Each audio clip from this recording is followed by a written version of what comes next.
this Harare conversation, the second for the Cyclone Idai exhibition, which is an exhibition which we have all collaborated, Miracle Missions, Save the Children, Oxfam, and many other organizations, including the Meteorological Department. So we have decided to put up this conversation so much that at least we can be here to educate our audience about the disaster that struck us. But the topic of today is centered around taking care of the future, extreme weather conditions, and disaster preparedness. My first question is to Mrs. Manzou, who is the director of the Meteorological Department here in Zimbabwe. When we are talking about taking care of the future, what does it mean to the Meteorological Department? Thank you, Raphael. And thank you so much for inviting us for this opportunity to tell our story as the Meteorological Services Department. Our mandate, firstly, I think is you need to know what our mandate is. It is to save lives and property by giving timely seismic, weather, and climate services.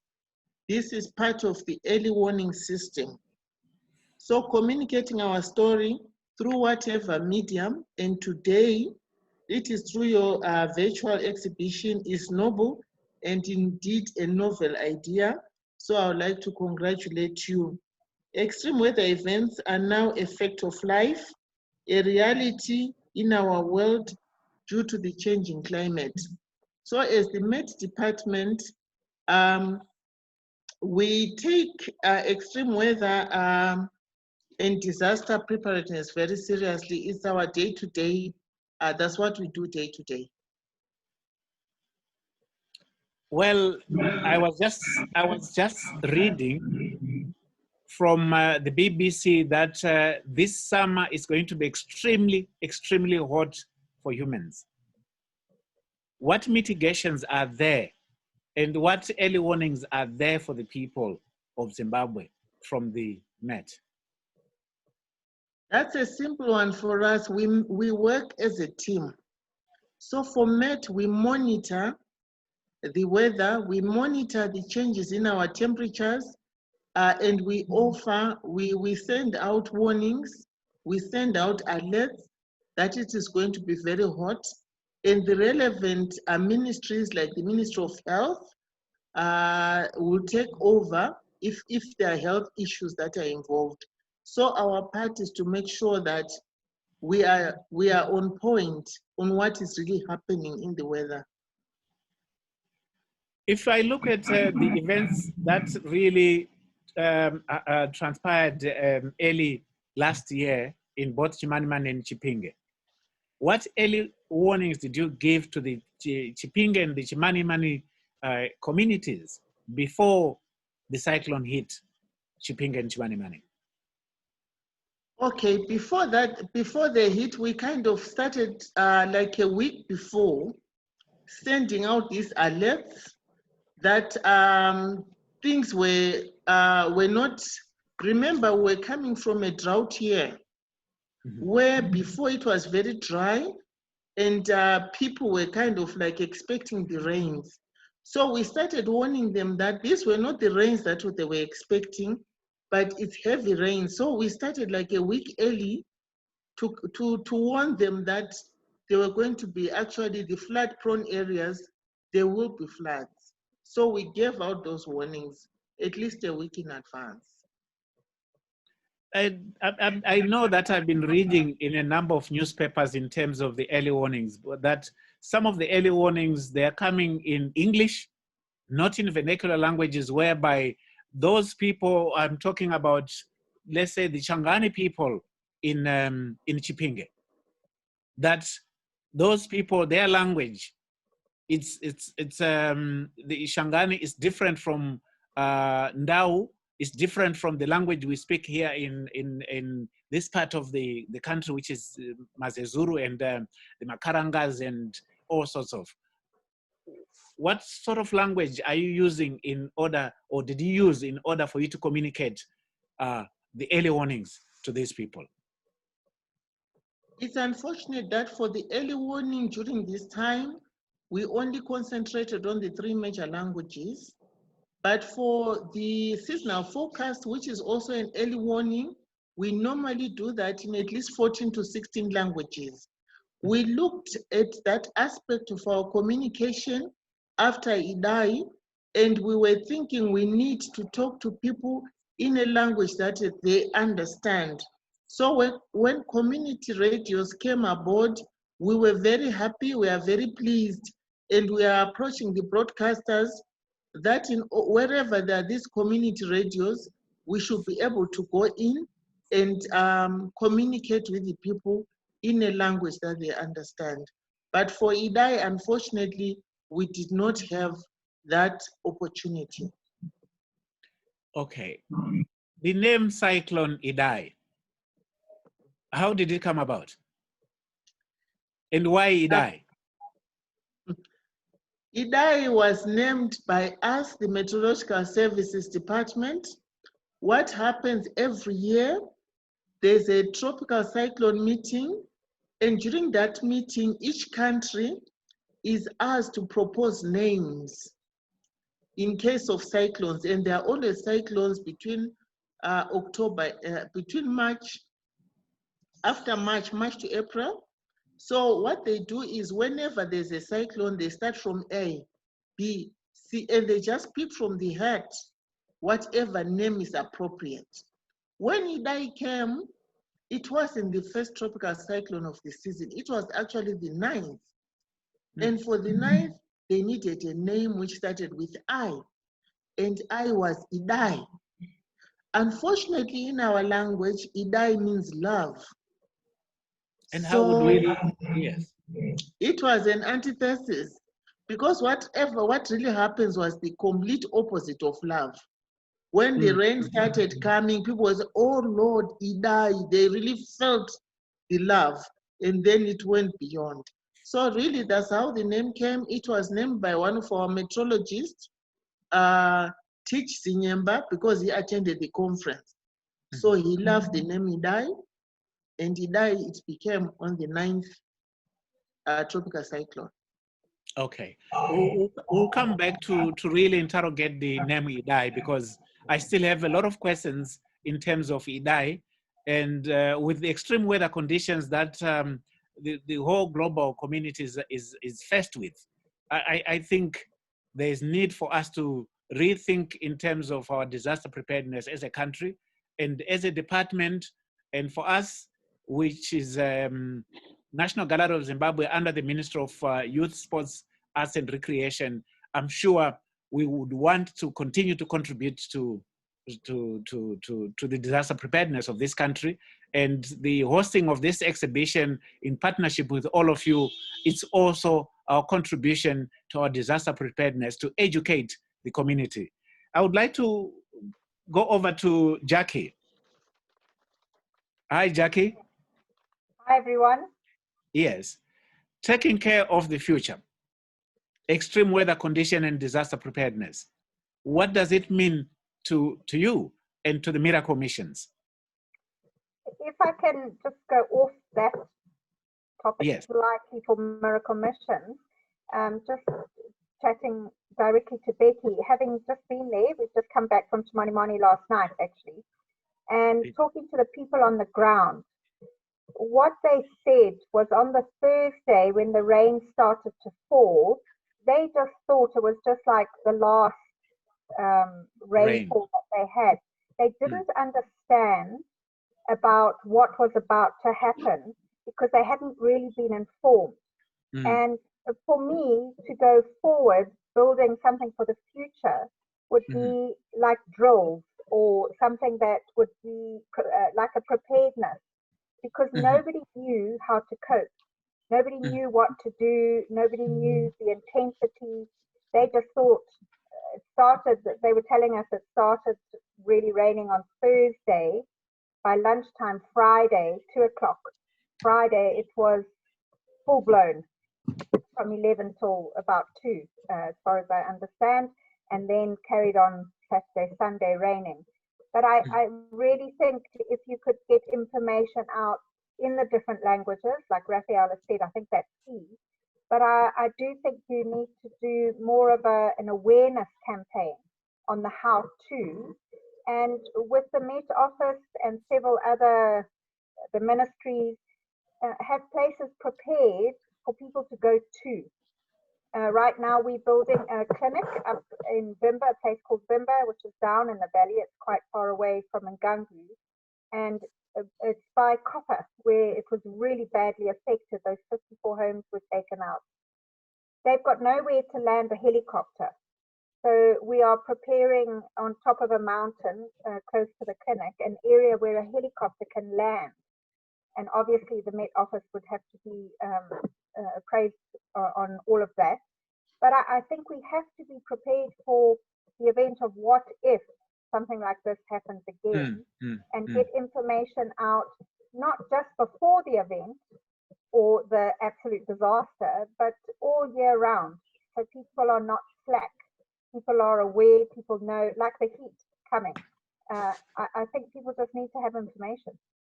That would be my take on that. As a Miracle Mission, we answer the call. Many of you may not know us, but we answer many calls for crisis in our country right throughout. So we helped twice on the Binga flood. We've helped on food relief right around the country.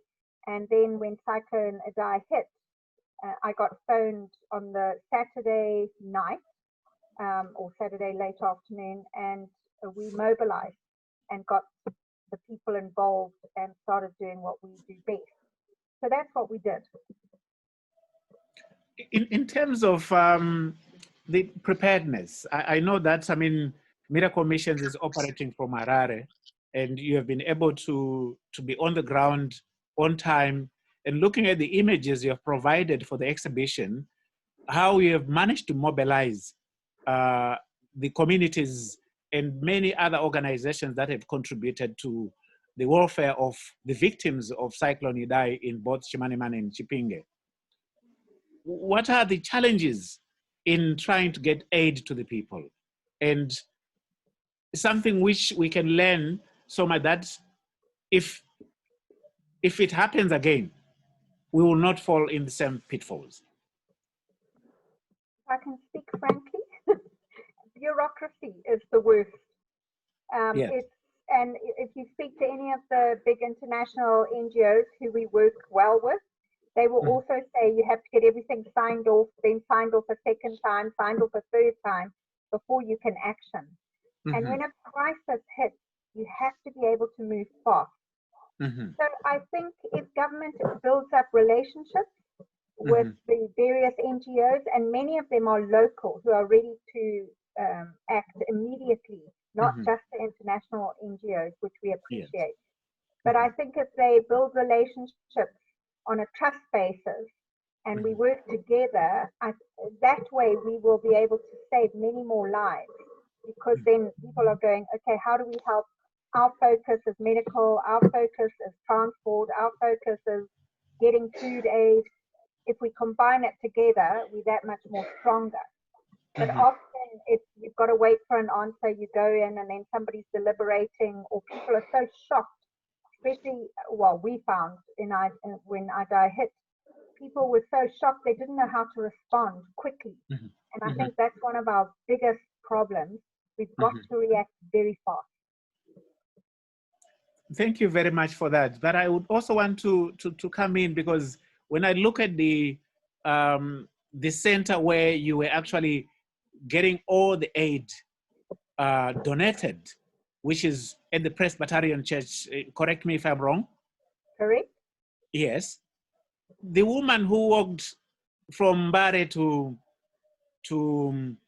to Presbyterian, how did that happen? And what was the reaction of the people?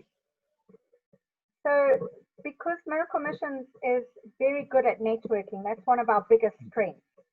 We put the word out.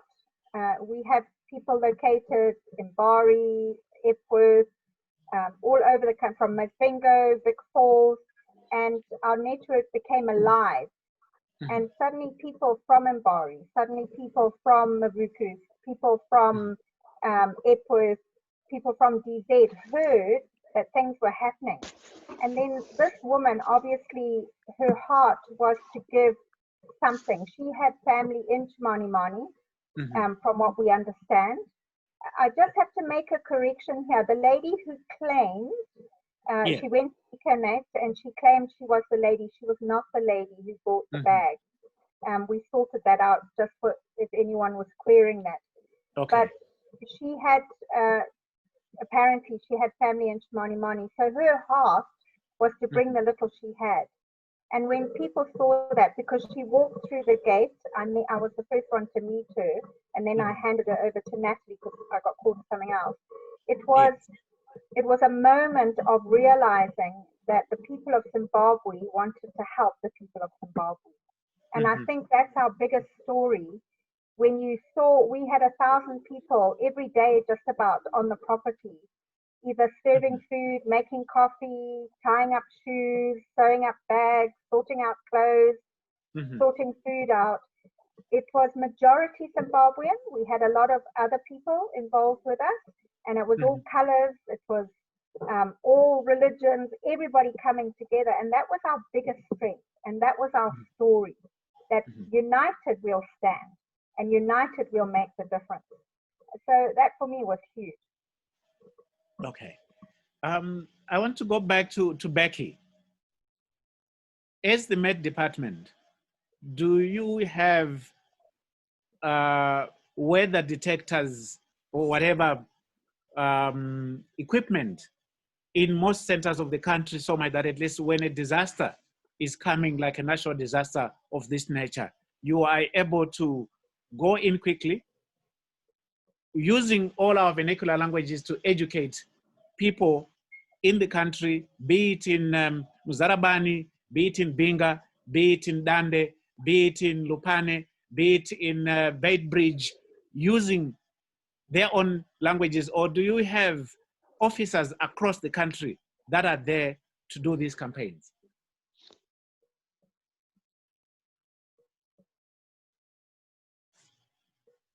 We can't hear you. You can unmute your. Yes. Sorry. Yes. Yes. I needed to mute. I'll start with the equipment. Our equipment is growing old.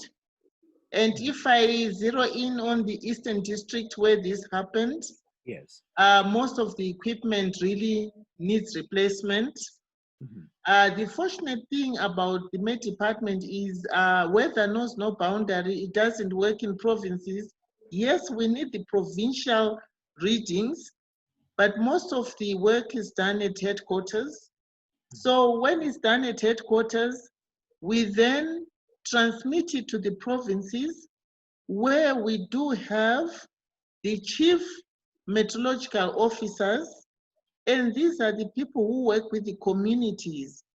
Because they are in the communities, most of them will speak the language, most of them will disseminate the messages, and we are privileged to work with our stakeholders, the NGOs. So you'll find that whenever they have projects that touch on weather, climate and weather, they will then take our chief provincial officers along with them. So in all the provinces, we do have these senior officers who are able to communicate with the locals on weather issues. Despite the fact that our equipment is old, we do the best what we have. What measures are you putting in place in order to re-equip yourself in terms of all those provinces where your weather readings or your instruments are now obsolete? What's in place now is we are having some new equipment coming in. We've been allocated some, but not all. But for the bigger ones, like the radars, we are still waiting, because with a radar, if we had one during this period, would have been able to track Cyclone Idai, more accurately, would have been able to give out exactly how much rain we were expecting, the strength of the winds. So this would have been very useful in nowcasting. So for the big item as we speak, our request is still with the Ministry of Finance. We need Forex for that. We do not manufacture the radars. But for the other smaller instruments, we find that our partners have come in because we believe in private partnerships. We are working well with them. They give us something, it's a symbiotic relationship. So our partners have really come in, and we have realized that together we can when we do work together. Looking at the forecast that I was reading on the BBC, and it's really in line with the topic of the discussion today, extreme weather conditions, that they are predicting that the summer people are going to suffer because of the heat. So I don't know from the Met Department, where do we stand in making sure that the people who are in most prone areas, let's say Hwange, Kariba, and Binga, where it's the heat, it's really extreme. What measures are there in order to prepare them? All right, what we have done as Met Department since Idai, we don't just give a forecast, but now we give an impact-based forecast. It means that if we are saying it's going to be cold or it's going to be hot, there are scales of how hot, is it a heat wave? And when it gets to that level, and because we are also working with some stakeholders closely, they are able to come in and give us the interpretation, what it means for the health sector, what it means for the energy sector, what it means for all the sectors that we are working in. So if it's the heat in Hwange, then the appropriate ministry will have to come in and be prepared. This is like if we say it's going to be during the mosquito season, the health department uses our forecast to be prepared, to make sure they have the nets, to make sure they have the medicines, knowing that in 3-4 months' time, malaria will be breaking out. Knowing that in so many months there will be typhoid, so they get prepared for the waterborne diseases. So for us, we issue, as I said, the forecast is to be impact-based. What impact will it have on the people, on the animals? And from there, we work with the stakeholders who come in according to their specialities. Well, according to Jacque, who has just came back, I'm sure she spent about a week or so in both Chimanimani and Chipinge. And talking to the people on the ground, that most of the people, they had no idea of what this cyclone is and how big it was. And do you think there is a need to recapacitate the Met Department so much that at least it can do more than of what it is doing currently? Definitely, we need more capacitation, yet we also need to make use of what we have. Like we have early warning radios right now. We need to finish the protocol with the national broadcaster so that we can use them, because we can't just take the early warning radios and give them out. So we need to finish that protocol with the national broadcaster. We started, but it's in the process. The TV, we don't think many people have TVs, but for communities, it will be good. Like what used to happen in olden days, where you'll find at the township, there could be a radio for the community to listen to the news, or in the schools, there could be a radio at certain times, the children will listen to the news and take it home. So TVs and radios for the communities we are also saying we need that. So it's not just us as Met who need capacitation, but it's the communities. We should go down to the grassroots. So that's what really I believe. We can have all the technology in Harare, although we are decentralizing, but what we really need is for it to reach the grassroots.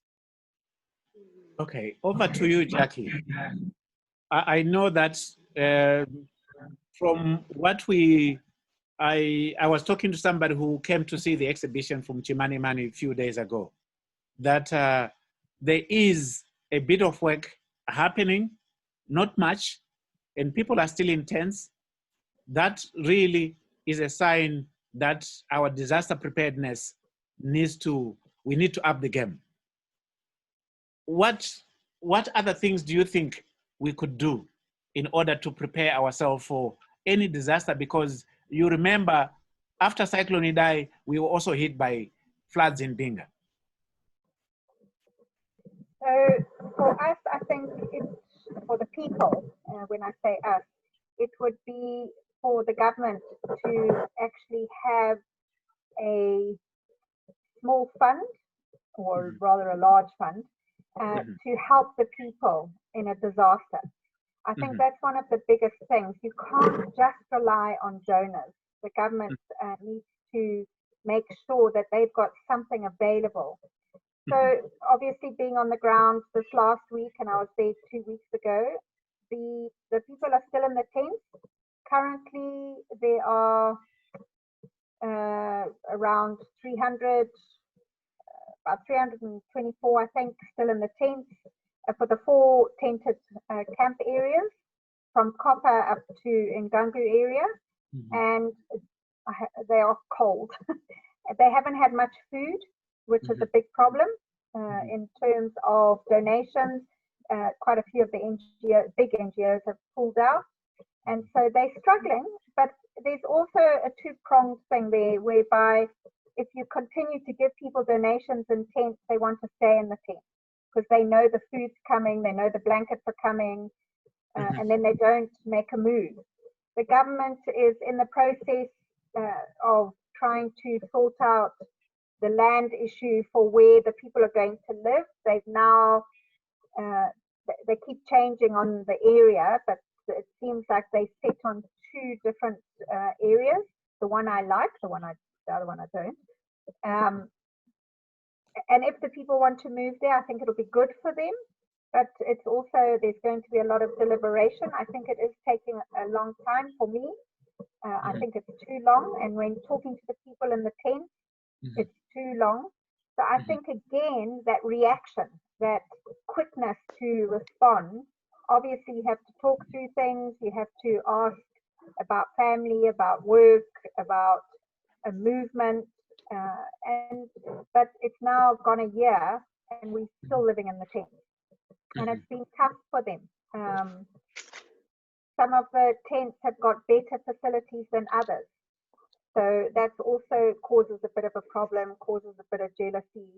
So I would say if we were getting prepared for the future, that we need to have some sort of plan. So we know in a disaster, the toilets are going to be broken, the houses are going to be broken or washed away, clothing's going to go, there's going to be little food.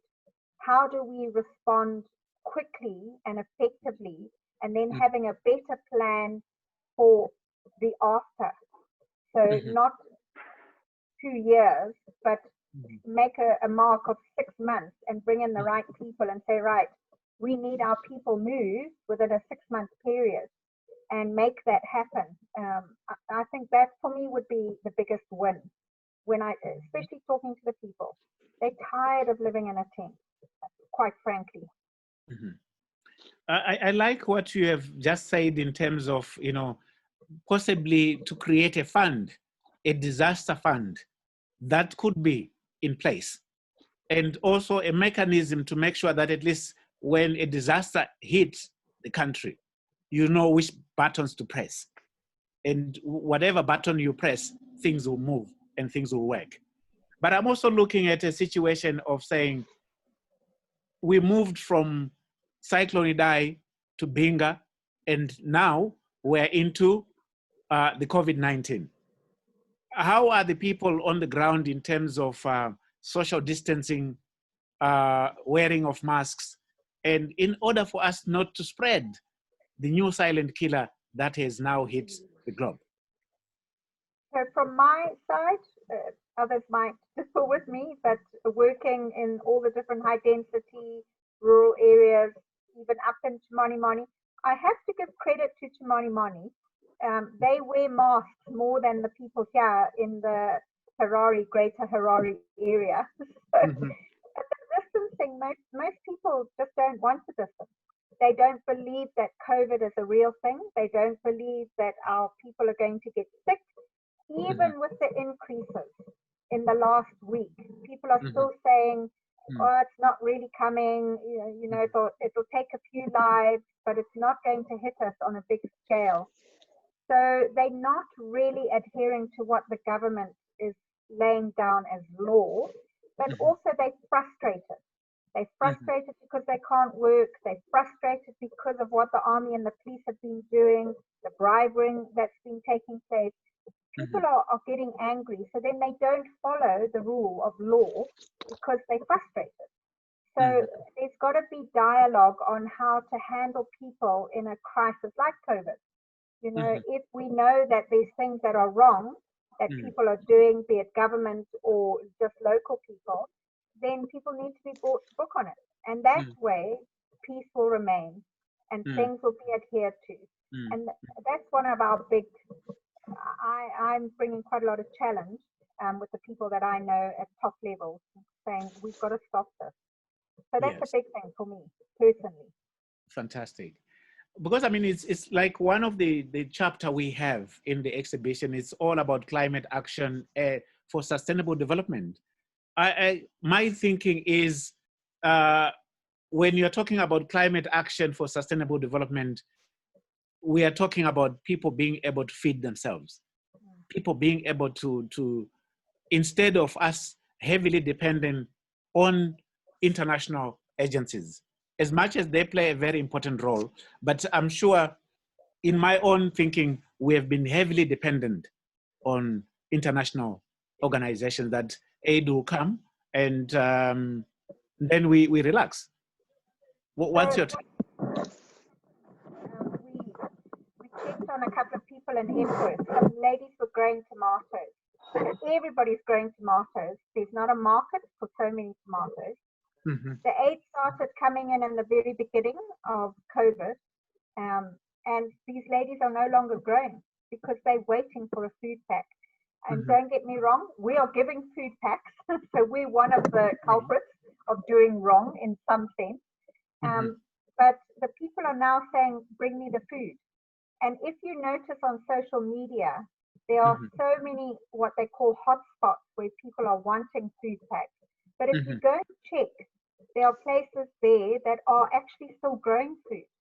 We went out to a place by the Shamba Turtle. So we did 3 communities. The one community I would not give to, we have been alerted by people in government. We went there. They've got a full-on field of all their vegetables and everything. And I said to them, you're not starving. So we're not going to give you. You know, you can take care of yourself. And I think we have to be smart as a nation. We can help people, which we are doing, obviously. We've given many thousands of packs away in our store. But now we're developing a seed pack whereby we're helping people to grow food and telling them they can do it in their small little home. They don't have to go out because we're on lockdown, but they can actually grow the food where they're at. They can share it with their neighbor, and then later it might be able to be a business for them. But you've got to think of ways that can be sustainable rather than become a begging nation again. And I think we can do this if we're smart. And I mean, I think everyone's seen on social media, everybody's jumped on board and doing a fantastic job helping people with blankets and food and lots of baby stuff, lots of different things. But now we've got to turn it and say, okay, let's give, but let's also teach about what they can do to help themselves. Because the people are ready and the people want to do something. but we've got to help them as NGOs and trusts. We've got to help them do that and change their mindset once again. Looking at what I call scars of Cyclone Idai, the borders that were coming from Gangu, Kopa, and all that, I look at, after having traveled both in Chimanimani and Chipinge, you know, the deforestation from your own perspective, because I'm sure there is a lot of damage we are doing to the earth, and the earth is also responding to what we are doing as humans. What can you say about that? Sadly, as you come into Chimanimani itself, so you're heading towards Ngangu now, on the right-hand side, the trees have just been mowed down. They've been taken out. All the Masasa trees, it broke my heart. But what is happening is people are needing wood. So it's freezing. It has been freezing up there for the last little while. So people want wood, or they've also been told some people can take the land, so they're just taking the trees out. So it's a huge problem. In the Benga area, there's an international NGO linked with a local NGO, and they are teaching people on how to give back, how to plant. So that is happening in pockets around the country, but I think we have to stretch it a little bit further. And I think we have to get that information. And often when you're talking to people on the ground, they go, it's wonderful, thanks for the information, but if you don't give us a tree to grow, we're not going to go and buy it. So we've got to find a way of getting them to get a tree, get it sponsored. They can name it perhaps. They can put their child's name or where they live, something that's important, so they own that tree. So they would be a little bit more reluctant to cut it down when the time came. That would be a way to do it. And to teach people on, if you cut something down, put something back, replant. And it's all about education. It's all about teaching. And we've had it for years and years, but people are not implementing it. I mean, the deforestation is shocking. Because for me, there are two disasters that we're facing currently. It's deforestation, it's the plowing and building on wetlands. Because the vanishing wetlands, it's yet another thing which I would also want Becky to come in terms of, for them who are in the weather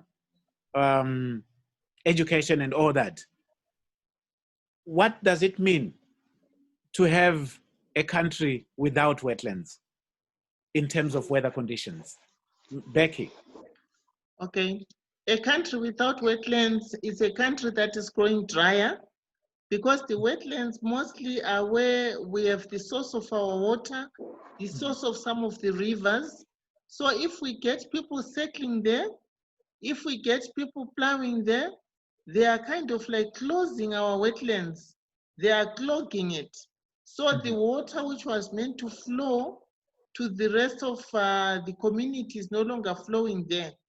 There is a program of rehabilitating those places whereby you'll find when they move people from those settlements, which were waterlands, after a while you find the springs coming back. The spring of clean water, like in Chimanimani, is famous for such springs. But the minute people settle there, those disappear. And what does it mean to the climate? It contributes to climate change. Because it means now you are growing settlements there. There could have been trees, which are your carbon sinks. And you don't need that. You are interfering with the way God, with what God, the equilibrium that was created, that is good for us as humans. So the climate is changing because of all those human activities, which can be avoided.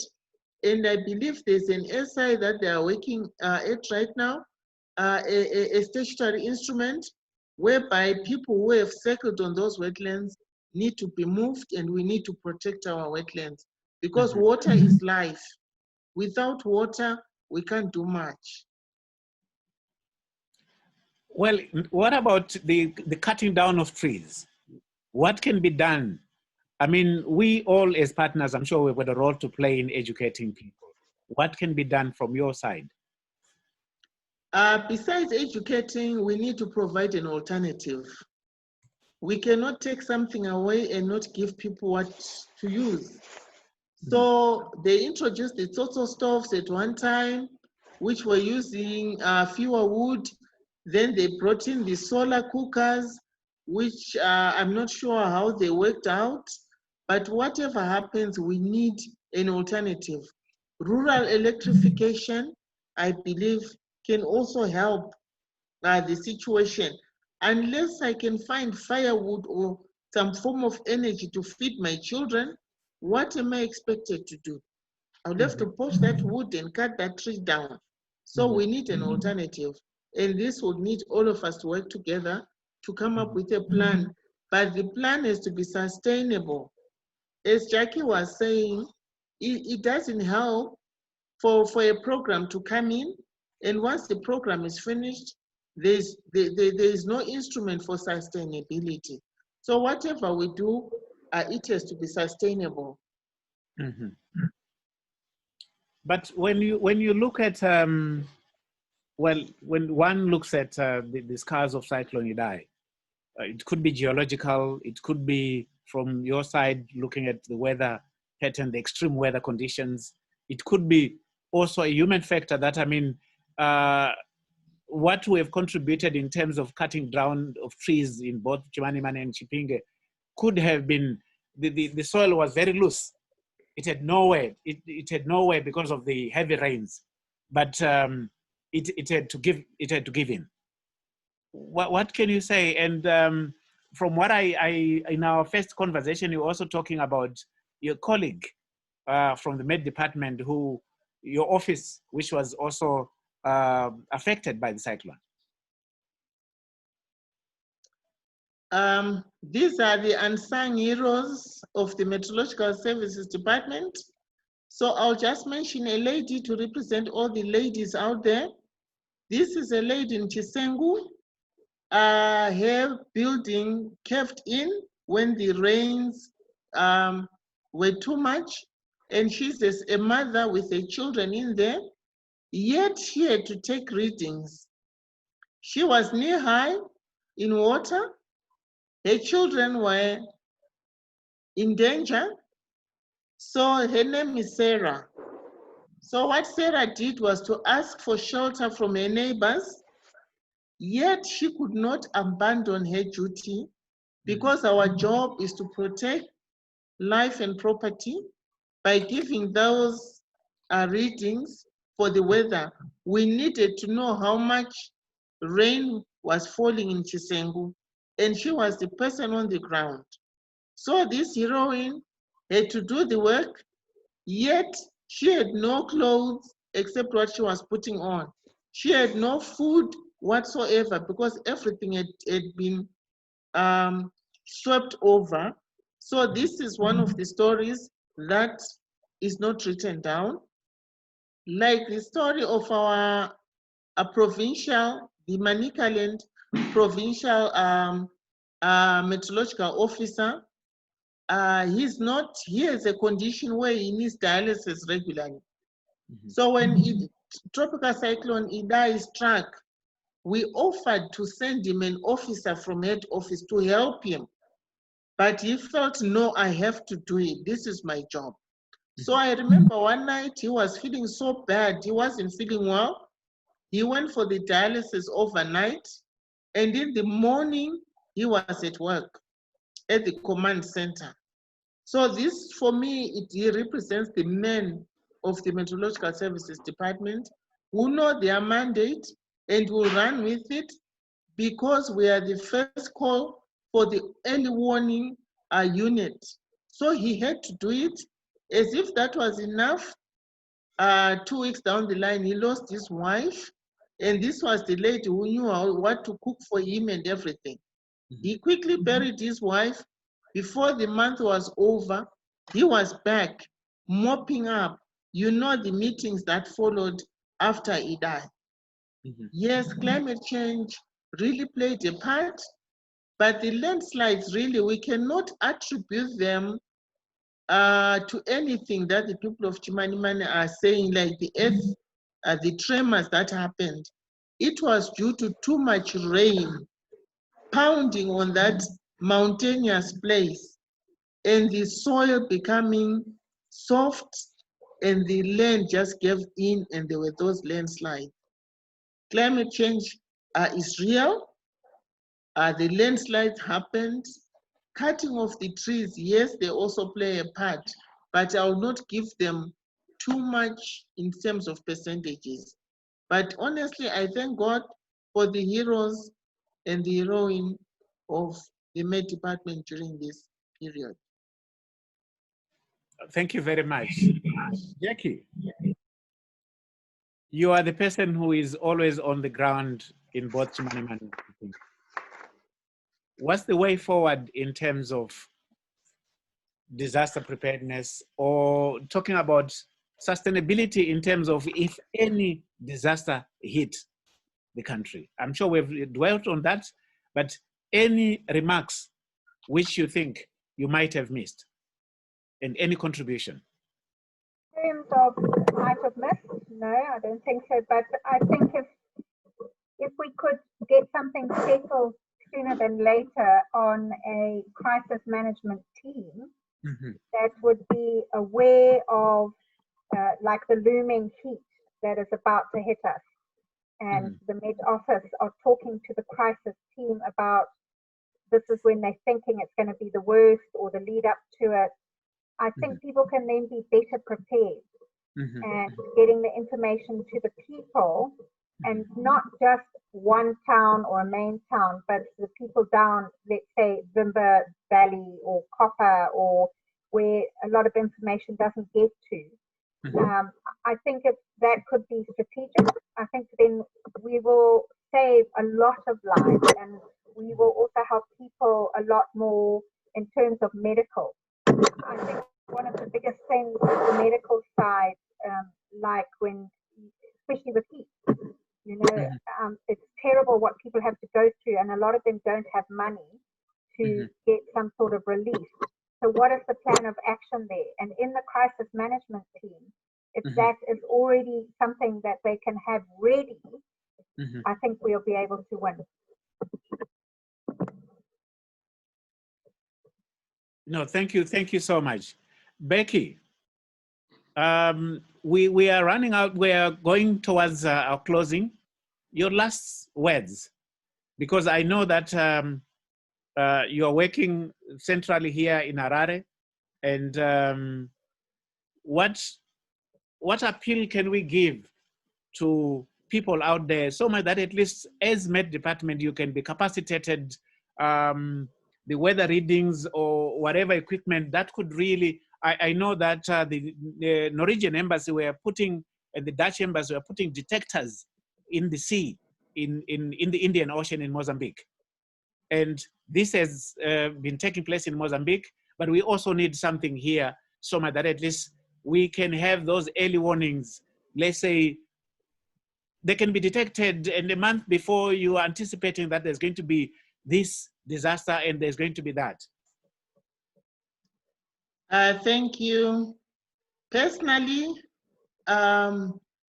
I look up to our government to prioritize the department, not to think of the department before the rains, to say how much rain is there today. My heart's desire is for us as a people to know the socio-economic benefits of your Met services. What do we benefit by being prepared for disasters? How much did we lose because we were not prepared? I believe that as a government, once we know that, it will be easier for us to prioritize, and it will be easier for us to be able to provide that equipment that is needed. Yes, we have a lot of needs right now. When we looked at what came in during Idai, I stopped counting once we reached 300 million USD. Because as a department, when we put in our requests, we only needed 29.6 million. So I said to myself, if we can have just a tenth of that, we'll be sorted out. So for me, I'm looking locally. I'm not looking outside. For us to be recognized for the part that we play in the socio-economic development of our country, because we contribute to the agriculture, which is our mainstay. We contribute to energy. We contribute to the health sector, tourism sector. We contribute to almost, and give me a sector that doesn't rely on weather and climate. It's not there.